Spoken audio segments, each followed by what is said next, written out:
Okay, you know I had to jump on the bandwagon with the lighted Christmas frames, so I thought I'd show you my take on it. I'm sure some of you have done a lot fancier, but I thought this might help some people who's just starting out.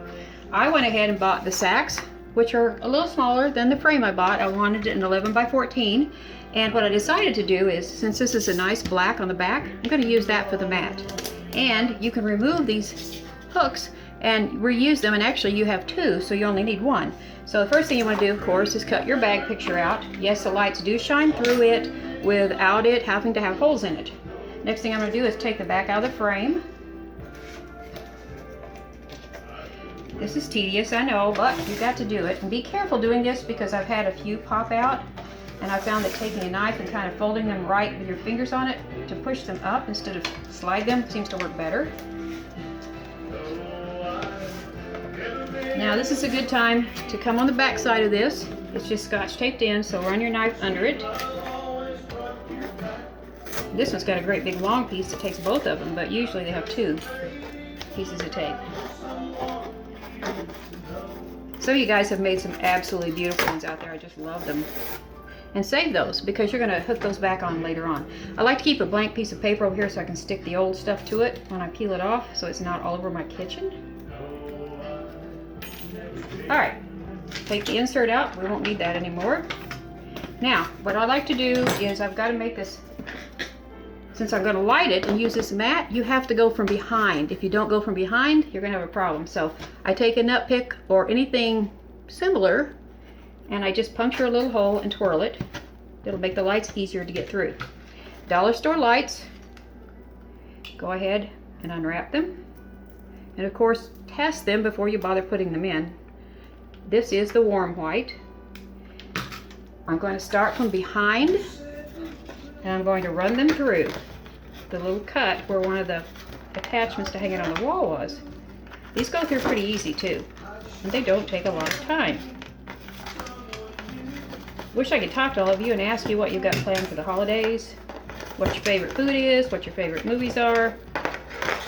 But I'm just going to have to be content to know that we all love crafts. Okay, now on the back, I usually turn it this way so that, or sideways, one of the two, so that I can flip the switch easier. If you put it here and you put the hanger there, sometimes that's going to make it so that you can't get to it as easy. So I'm going to turn it sideways. I'm going to get duct tape. This is where I show my lack of skill trying to get it unstuck. I know I could put a bobby pin or something in it, but well, I just don't want to be that organized apparently. Get a good piece off. Instead of striping it straight across like this, you want to hug the sides of it. That holds it more secure.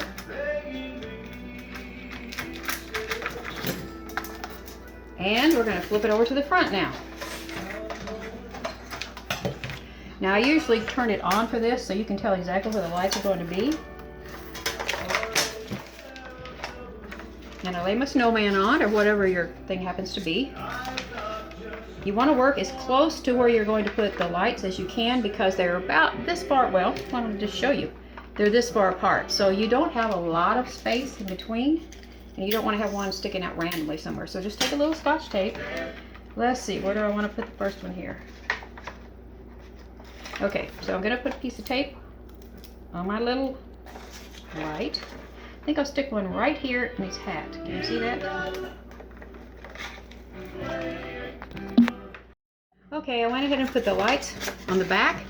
Just look at the front, decide where you want it to be illuminated. Now, make sure that's pulled back through so I don't have any extra wire on there that I don't need. At this point, I usually try to, might have put a little bit too much through. You know how it is, it's trial and error with us crafters. I usually make a couple of little double-faced tape by folding it over, put in the corners. Probably should have done this so you didn't have to watch it either. While I'm sitting here doing this, I'll tell you I hope you all have a very happy Thanksgiving, a very Merry Christmas, and a Happy New Year.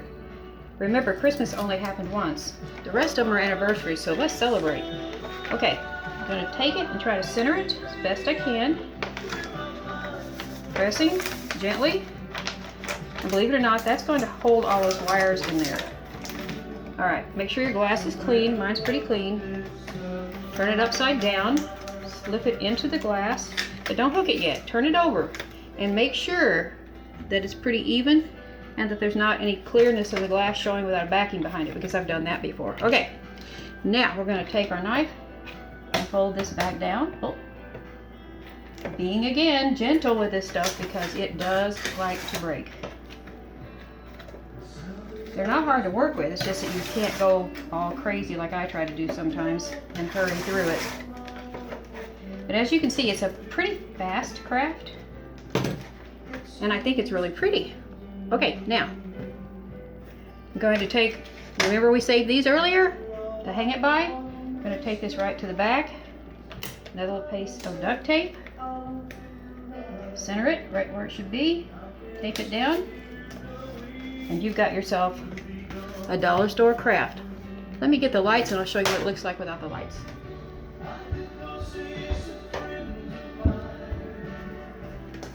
Well, I've got natural lighting in here, so you can't really turn all the lights out, but as you can see, it's pretty fast and pretty simple, and it's a whole lot of fun.